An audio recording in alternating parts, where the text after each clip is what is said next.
नमस्ते इंडिया। मैं आज आपको सोम प्रदोष व्रत कथा की माहात्म्यता बताता हूँ, जो कि 3 अप्रैल 2023 सोमवार को पड़ रहा है। अगर आप ऐसी ही वीडियो देखना चाहते हैं तो मेरे वैभव जादव चैनल को सब्सक्राइब कीजिए, लाइक कीजिए, शेयर कीजिए और बेल आइकन घंटी दबाना मत भूलिए, क्योंकि यहाँ से नई नई वीडियो आपके यहाँ नित्य आती रहेगी। सोम प्रदोष व्रत कथा।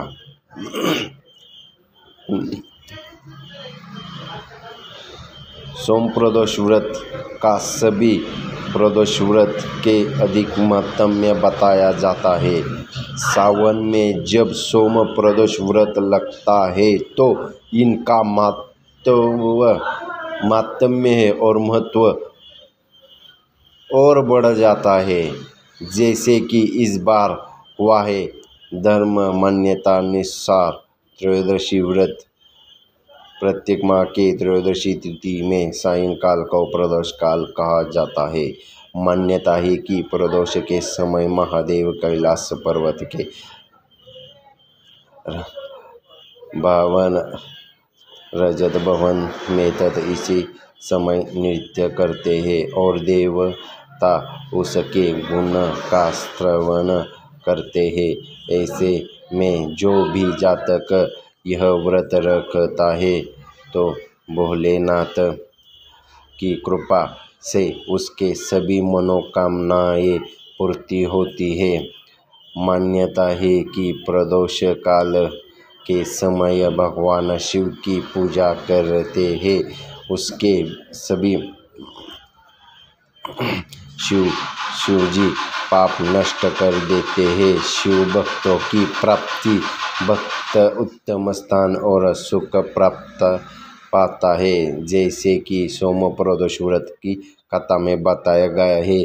तो मैंने आपको मात्र में बताया, अब कथा आपको सुनाता हूँ। जैसे कि सोम प्रदोष व्रत की कथा के अनुसार एक नगर में एक ब्राह्मणी रहती थी। उसके पति का स्वर्गवास हो गया था।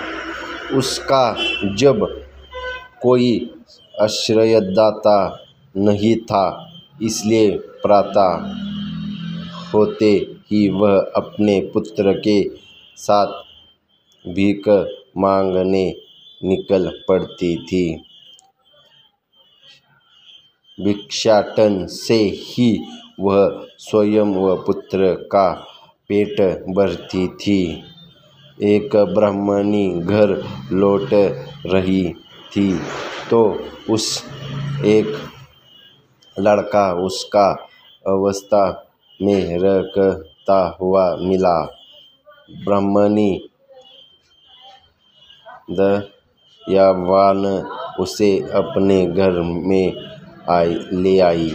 यह लड़की विदर्भ राजकुमार था, जो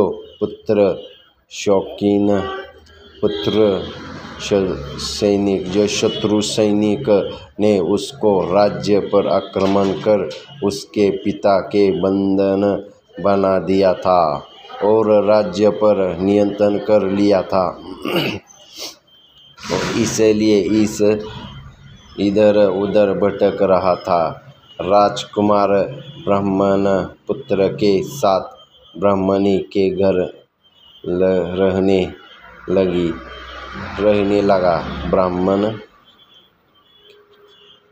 राजकुमार को देख तो वही जो ब्राह्मण के घर रह था। तभी एक दिन सुमति नाम का एक गंधर्व कन्या के राजकुमार को देखा तो वह उस पर मोहित हो गई।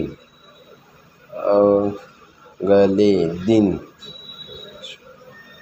सुमति अपने माता पिता को राजकुमार से मिलाने लाई। उन्हें भी राजकुमार राजकुमार भाग गया। कुछ दिनों बाद सुमति के माता पिता को शंकर भगवान ने स्वप्न में आदेश दिया कि राजकुमार और सुमति का विवाह कर दिया जाए। उन्होंने वैसे ही किया। सोमप्रदोष व्रत जो ब्राह्मणी प्रदोष व्रत करती थी, उसका व्रत के प्रभाव से गंधर्व राज की सेना की सहायता से राजकुमार ने विदर्भ से शत्रुओं को खेद दिया, मुझे निकाल दिया उधर से, और पिता के राज्य को पुनः प्राप्त कर आनंदपूर्वक रहने लगा। राजकुमार ने ब्राह्मण और पुत्र को अपने प्रधानमंत्री बनाया और ब्राह्मणी के प्रदोष व्रत का माहात्म्य से जैसा राजकुमार और ब्राह्मण पुत्र के दिन फिर से ही शंकर भगवान अपने दूसरे भक्तों के दिन भी रख फेरते हैं। अंत सोम प्रदोष व्रत करने वाले सभी भक्तों को यह कथा अवश्य पढ़नी चाहिए। सोम प्रदोष व्रत दिन भोलेनाथ का अभिषेक और रुद्राभिषेक श्रृंगार का विशेष माहात्म्य है। इस दिन सच्चे मन से भोलेनाथ की पूजा करने से मनोवांछित फल की प्राप्ति होती है। लड़का या लड़की की शादी विवाह के अड़चन दूर होते हैं। संतान की इच्छा रखने वाले लोगों को इस दिन पंचामृत से महादेव का अभिषेक करना चाहिए। वही जैसे जातक जिन्हें लक्ष्मी की प्राप्ति, करियर से सफल की कामना के, उन्हें दूध से अभिषेक करे के बाद शिवलिंग पर फूल की माला अर्पित करनी चाहिए। मान्यता है कि जैसे करने से भोलेनाथ अत्यंत प्रसन्न होते हैं। तो मैंने आपको सविस्तर में सोम प्रदोष व्रत की कथा सुनाई है। जैसे इस सोमवार को पढ़ने वाले को सोम प्रदोष कहते हैं, मंगलवार को करने वाले के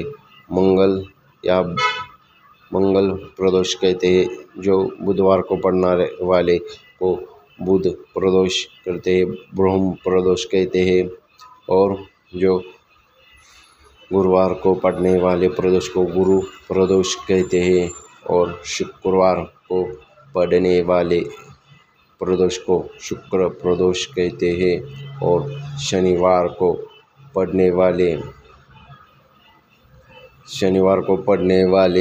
प्रदोष को शनि प्रदोष कहते हैं, और रविवार को पढ़ने वाले प्रदोष को रवि प्रदोष कहते हैं। तो अगर जैसे कि जिस दिन प्रदोष पड़ता है उस दिन उसका माहात्म्य अलग होता है। जैसे सोमवार को पढ़ा माहात्म्य अलग होगा, मंगलवार को पढ़ा माहात्म्य, उसका फल अलग अलग रहता है। इसलिए आप सभी ऐसे नहीं कि सोमवार का दिन है इसलिए सोमवार का करोगे, वैसे मत करना। जिस दिन पड़े उस दिन प्रदोष करना। वो 3 साल करके देखो, आपकी ज़िंदगी बदल जाएगी। खाली 3 साल ही करके देखो। तो मैंने आपको ये प्रदोष व्रत की माहात्म्यता बताई। अगर आपने मेरे चैनल को सब्सक्राइब नहीं किया तो सब्सक्राइब कीजिए, और मेरे वैभव जादव चैनल को सब्सक्राइब कीजिए, लाइक कीजिए, शेयर कीजिए, और बेल आइकन घंटी दबाना मत भूलिए, क्योंकि यहाँ से नई नई वीडियो आपके यहाँ नित्य आती रहेंगी। धन्यवाद।